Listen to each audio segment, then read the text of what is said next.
Hi children, I am going to start a new lesson and the topic of the lesson is Women Protection Acts. Now let us start. Worldwide, girls and women are facing some type of teasing or the other and they can't move freely. They can't go anywhere freely. Even parents are afraid of sending their girl child to schools in some areas due to lack of protection for the girl child, and it affects their mental and physical health also. And nowadays, it has become very common teasing with words, following them wherever they go, torturing, insulting. Such incidents take place only when child and women rights are violated. And the government has made many laws and implemented them strictly to control any type of violence. And majority of the people are not aware of these laws and rights. And many a times, even victims don't know whom to approach and how to get protection or help. Girls and women must be aware of all the laws made by the government for their protection and also the way they can protect themselves against any violation. And they should also know about various forums from which they can seek protection in case of violation. In case they have to face any violation of rights, they must be aware of various forums from which they can seek protection. Every day we can hear of not one or two, many cases where school-going children, college students or working women are facing this violation in some degree or the other. And in most of the cases, it results in the death of the girl child. And to get rid of such type of violations, laws made by the government can't help in any way. And mostly, these laws are useful to punish the accused. There is a need to change the attitude of the society towards girl child or woman. And for this, the parents should play a crucial role in bringing up their children. And children should be brought up in such an atmosphere where at each step, each and every step, moral values, respect for women are taught to them. And to some extent, proper implementation of the laws may provide confident life to the children and the women. And in 1989, the United Nations Organization has proposed International Children Charter. And this charter was signed by 191 countries, including India. And all these countries have signed and agreed to abide by these children's rights. That means to provide all these rights to the children of their countries. Now let us see what are these children's rights. Below 18 years of age, whether they are male or female, below 18 years of age, everyone is a child. And protection from government for children rights. Each one who are below 18 years of age, they have the right to protect themselves, to get protection from the government for their children's rights. Right to live with parents as far as possible, and right to gain knowledge, to get education, to get awareness about the world, and right to protection from violence and harmful incidents, right to get special care in case they are disabled children, right to get special care to live, and right to have good health and get medical care for, and right to use mother tongue, follow their religion and tradition also, and right to play. Of course, this you must be knowing well. Right to play, right to avoid the harm for children from getting education and health. That means no one can stop the child from getting education or health care. Right to get protection from using harmful medicines, also manufacturing and purchasing. That means we should buy only unadulterated medicines. It is our right to purchase only unadulterated medicines. Right to get help when the children are neglected and being suffered. And children, elders and everybody should be aware of these children rights which are laid down in the UNO's Children's Charter. And government also bring awareness among the people regarding these children's rights. The next one is Prohibition of Child Marriage Act. According to this act, child means a person, whether male or female, below, if it is male, below 21 years of age, and if it is female, below 18 years of age, they are treated as children. And they are not allowed to get married. Below 21 years of age, male child, below 18 years of age, female child, they are not allowed to get married. And it is treated as a child marriage if both are below 21 years and 18 years, or either of them are below the prescribed age, that is treated as a child marriage. And the punishment for it is a fine, 2 years imprisonment, that is first one. And the second one is a penalty is imposed on them, which extends up to 1 lakh rupees. And the same punishment is given to a person who is responsible to perform that child marriage. And if the marriage is void, suppose the marriage is cancelled, if it is brought to the notice of the police or to the government, immediately the marriage will be stopped. And if the marriage is cancelled, the girl should be paid maintenance charges by the male child up to the age of 18 years or up to the time she gets married. The male child, that is, the bridegroom, should pay maintenance charges to the girl. And if the male is minor, his parents should provide maintenance charges to the girl. And let us see the disadvantages of child marriage.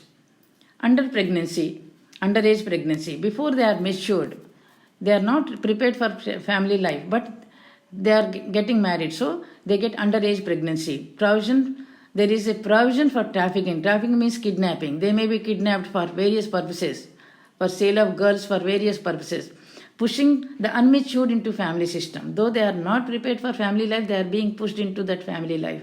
Increased abortions, premature births, and this also results in infant mortality. That means after being born, the child dies within 1 year, and also sometimes it leads to the death of the mothers.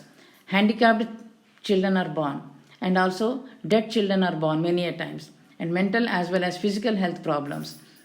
And it is an obstacle for studies also, because if they get married, they cannot continue their studies. And it is a hurdle for physical growth, especially for females. And they become child laborers for family maintenance. To maintain their family, they have to become child laborers. They are forced to become child laborers. Now, whom to complain and how to complain? The district collector at district level, and at divisional level, revenue divisional officer, and at mandal level, tehsildar or ICDS officer. These are to be contacted. And Gram Panchayat secretary at village level. These are in charges in stopping the child marriages. These have the power to stop the child marriages, and we have to make a complaint to these authorities. And anybody can make a complaint or intimate to the above officers to stop the child marriages. And sometimes if the court comes to know about the occurrence of any child marriages, it can take suo motu action. Suo motu action means on its own initiative, without receiving any complaint from any party, the court can take action and it can stop the child marriage. And there is a Bhumika helpline 1800-425-2908 to inform the authorities, and it is toll-free number. The Immoral Trafficking Prevention Act 1956 and the amendment 2006. This Immoral Trafficking Prevention Act was passed in 1956 and further it was amended in 2006. Girls and women, they are being kidnapped. They are kidnapped in the name of they will promise that they will provide some jobs or they will have a bright future and they will offer some roles in cinemas. In the name of doing all these things, they kidnap these girls and women, and they are sold away for various purposes, and they are forced into prostitution. They are pushed into prostitution. And sometimes they are beaten up, and sometimes physical violence is also caused to them, and till they obey what they say, they are beaten up by the people. And sometimes they remove the body parts and they start business in these body parts. It has become very common nowadays. And trafficking and selling of them for prostitution or encouraging them to enter into prostitution, it is also a punishable crime. Though these people, girls or women, they come on their own will, on their own interest, they come, it is treated as a crime. Now let us see different forms of trafficking. First one is sexual assault, forced prostitution. If they are forced into prostitution, social and religious prostitution, Devadasis, Joginis, Matangis. In olden days, Devadasis were there. These are like these people are forced to dance to entertain other people. And sexual assault in tourism, reading verse writings and watching indecent pictures, activities against the law. It is a crime to make the trafficking, to kidnap the children. It is a crime. But many a time the children are being kidnapped and they are being forced to beg for money. And sometimes their body parts are removed and sometimes they are made blind also to get more money in begging and make them as beggars. and removing body parts and doing business again and selling drugs through these kidnapped children. And sometimes they are made as laborers, tea laborers or domestic labor, agricultural labor or construction worker. That means without paying any wages, they are getting labor. Throughout their life, they will be made as laborers. Domestic labor, all the domestic work will be got done by them. Agricultural labor to work in the agricultural fields, construction work, construction sites. Like that, in any field, they will be appointed as labor without paying any wages. Sadistic pleasure. Sometimes these kidnapped children, they are tied to the camels and then these camels are made to run. And when the camels run, the children start crying. And it is a pleasure for them. They enjoy it. It is their entertainment. Now, generally, people tolerate all sorts of violation of rights or violence, and they never try to inform the proper authority to take the help of law or government. And in case of any violence, the victim should inform to the local police station or the NGO for protection. And the punishment for this immoral trafficking is 7 years rigorous punishment or life imprisonment, and along with penalty. Some penalty they have to pay depending on the degree of the violence, and without warrant the police officer shall investigate the case and collect the necessary details to protect the kidnapped children. The next one is Dowry Prohibition Act 1961. If any person gives or takes also dowry, it is a crime. It is a punishable crime. Imprisonment for a term which is not less than 5 years, imprisonment not less than 5 years, and fine which is not less than 15,000 rupees or the amount of dowry, whichever is more. It will be collected from the people. And even after marriages, in many cases, we have seen that the bride is teased, scolded and abused, or sometimes beaten to death also sometimes, to bring something from her parents' house. And all these crimes are covered in this act, Dowry Prohibition Act, which was passed in 1961. And according to this act, giving dowry or taking dowry, both are crimes. And the offerings, if they are given by the girl's parents on their own, without any demand, they should be enlisted, the offerings must be enlisted, and offerings can't be demanded by the male child's parents. Now, the protection of women from domestic violence. According to our Constitution, right to live is provided to all the citizens, and right to live in a dignified manner. That means without being abused or insulted or humiliated by anyone, we can lead our life. That is our right to live in a dignified manner. And respect for women and for their work is the need of the hour. Women need to enjoy equal rights along with men in all the fields, whether it is employment or education, whatever field it is. They need to enjoy equal rights along with men. And suppression of women starts in the family itself. Always, suppression of women starts in the family itself, and such suppression or acts of suppression are a major challenge to the development of women. If there is suppression, the woman cannot develop. And the domestic violence is not related to individuals or family. It has some politics behind it. According to the recent women movements which we have seen, there are some politics behind it. And though acts are made by the government for the protection of women, and they are not being implemented in their true spirit. There are many acts and there are many laws passed by the government, but they are not being implemented in their true spirit. And the government should create awareness among people regarding various women issues and acts and laws also. To stop violence against women, the national and international governments have taken up certain resolutions. And these declarations and resolutions have been signed by India also, along with many other countries. Why they sign these such type of documents or resolutions? Making a promise that they will abide by those rules. Though lakhs of women and children are suffering because of domestic violence, majority of them are not revealing their sufferings to anyone. That is the main drawback. Though they are suffering, lakhs of women and children are suffering because of domestic violence, majority of them, they are not revealing their sufferings to anyone. Maybe because they fear that there will be loss of prestige, their prestige will be lost in the society, or for some fear or the other, they don't reveal it. Now, domestic violence, some misconceptions and realities.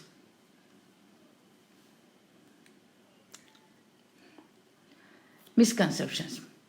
Parents punishing their children now and then is not a major issue to be considered. Some people feel that parents punishing their children now and then, it is very natural, quite natural for parents to punish their children.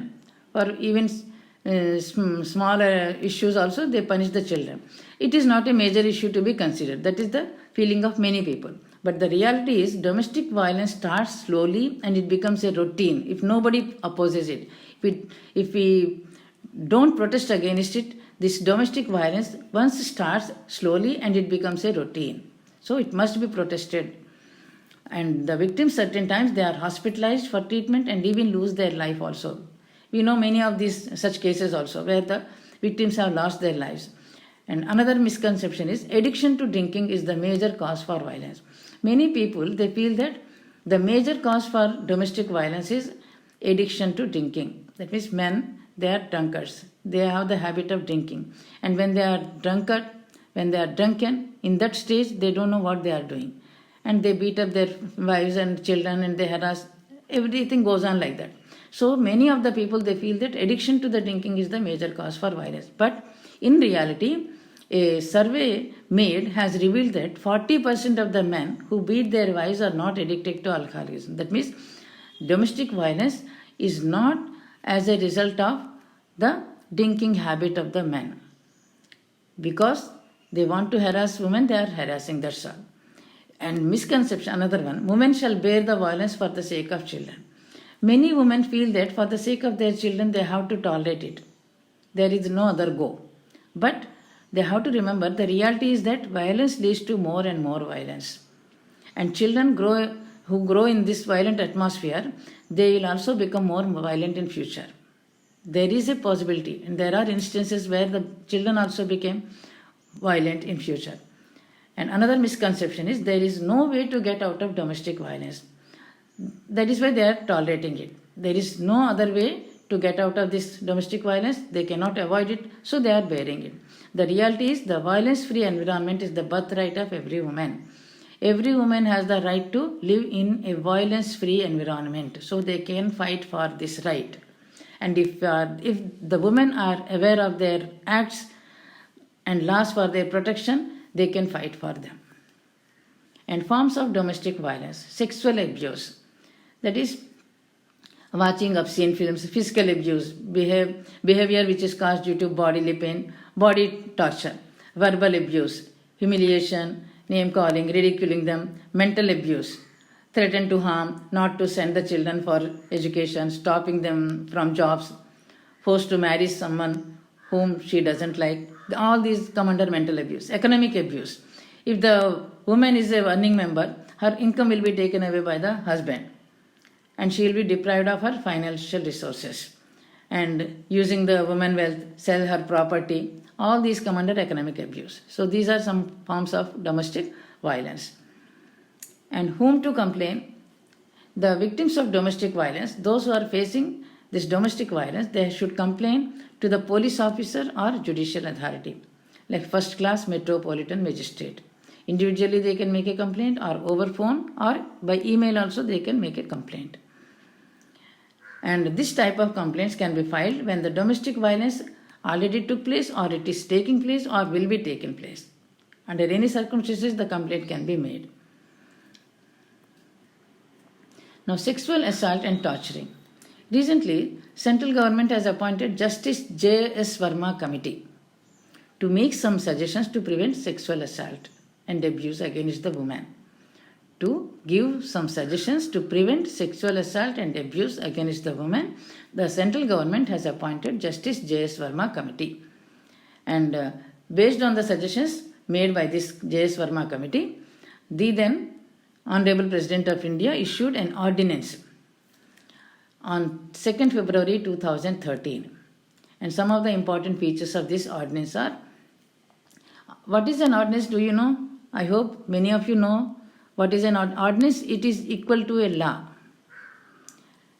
And it will be prevalent for a period of 6 months, or it can be extended further.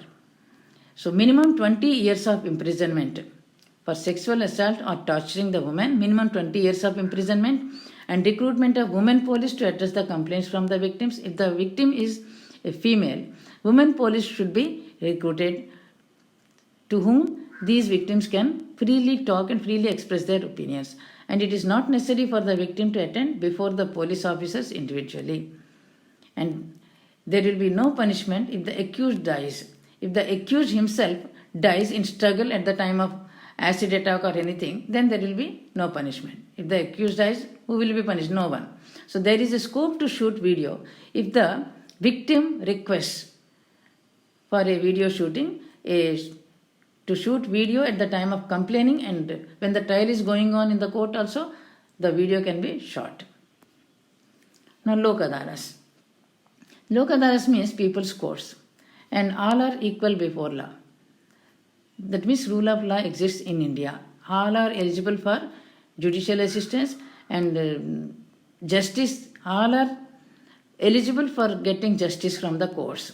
And the Article 39A of the Indian Constitution, it contains various provisions for settlement of disputes through Lok Adalas. According to Legal Services Authority Act 1987, the Lok Adalas are constituted at each and every district level. And these Lok Adalas, they have some advantages. What are those advantages of these Lok Adalas? Free judgment is given in these Lok Adalas for certain group of peoples who are eligible for it, whose income is very low, who belong to backward caste. All these people are given, BPL families, they are given free judgment. And also there is no court fee. The court does not charge any fee from these people. Free judgment is given, and 2 copies of judgment are given free of cost to both the parties. And also it provides quick judgment, because in Lok Adalas no procedural code is followed. They do not follow strict laws. Just by bringing both the parties to a compromise, they try to solve the problem. They try to settle the case. So the judgment is given very fast, and then and there the case is settled. And now let us see who are eligible for this judicial assistance. Citizens who belong to scheduled castes and scheduled tribes, and all the victims of those who are kidnapped, beggars, women, children, mentally imbalanced, physically challenged people, all these are eligible for judicial assistance. And victims of natural disasters like floods, earthquakes, volcanoes, tsunamis, agricultural and industrial laborers, and victims of domestic violence, caste enmity, all these are eligible for judicial assistance. And citizens earning annual income less than 50,000, they are covered under this, and they are eligible for free judgment by the courts. And one should apply for this assistance to Judicial Service Authority in District Court or High Court as the address given below. Secretary, District Judicial Services Authority, District Court premises. And the second one is Member Secretary, State Judicial Services Authority, High Court premises, Hyderabad. And methods of judicial assistance, just now we have discussed about it. Judicial advice is given free of cost by the advocate. If we want any judicial advice, it is given free of cost in the Lok Adalas. If it is outside Lok Adalas, we have to pay for it, 2,000 or 5,000 depending on the advice they charge for it. So free judicial advice is given in the Lok Adalas, and no court fee is charged here, and 2 copies of judgments are given to both the parties free of cost. And very speedy judgment is given, because they do not follow any procedural codes. They just try to settle the cases by bringing both the parties to a compromise. So it is very necessary to have awareness for the better implementation of the acts. If the women are aware of what the laws made for their protection, what are the acts passed by the government for their protection, they can fight for their rights. And then only the purpose of human rights and the provision of human rights will be fulfilled. And everyone can lead respectable and dignified life. And that is the end of the lesson. As usual, I am giving homework. Read full lesson and underline all the key points. Complete the blanks in the material.